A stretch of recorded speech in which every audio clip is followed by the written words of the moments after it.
Wala raw nakikitang masama ang ibang senador sa pagkausap sa kanila ng Pangulo noong kasagsagan ng Corona impeachment trial. Samantala, iginiit ng Department of Justice, Commission on Audit at ng kampo ng whistleblower na si Ben Hurloy na hindi pineke at pirma raw mismo ni Revilla ang nasa ilang papeles na may kinalaman sa pagre-release ng kanyang pork barrel sa mga pekeng NGO.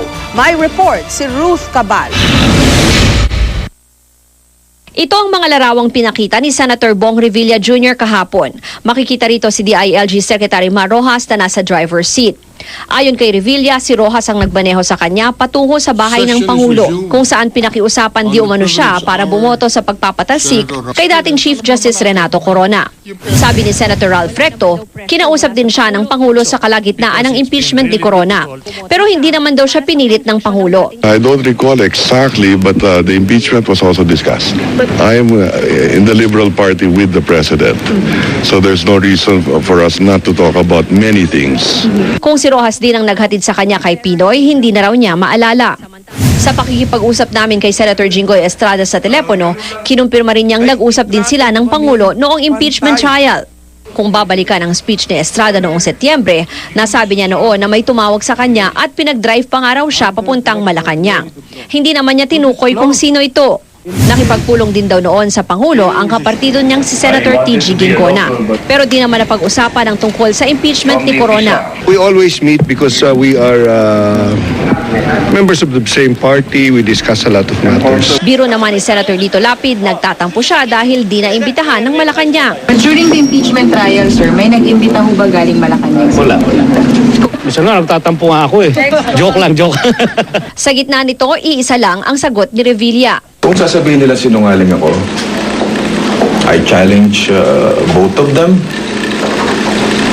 Go to public, magharap kami.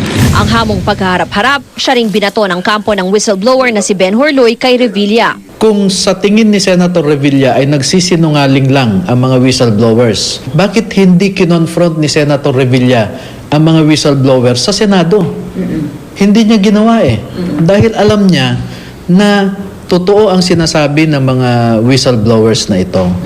Matapos igit ni Revilla na pineke ang pirma niya sa mga dokumentong nagpapatunay na nagbigay siya ng mahigit kalahating bilyong pisong pork barrel sa ilang NGO, abogado naman ni Loy ang nagpakita ng mga ebidensya na authentic ang pirma ng senador. Kung may pineke man daw si Loy, yun ay mga pirma sa liquidation form lang. So kailangan nilang pekehin ito dahil paano mo ma-implement yung proyekto 100%? Kung yung legislator nakuha na niya yung 55% ng pondo. Pero yung pagpili kung kaninong foundation mapupunta, authentic yung signature ni Senator Revilla doon.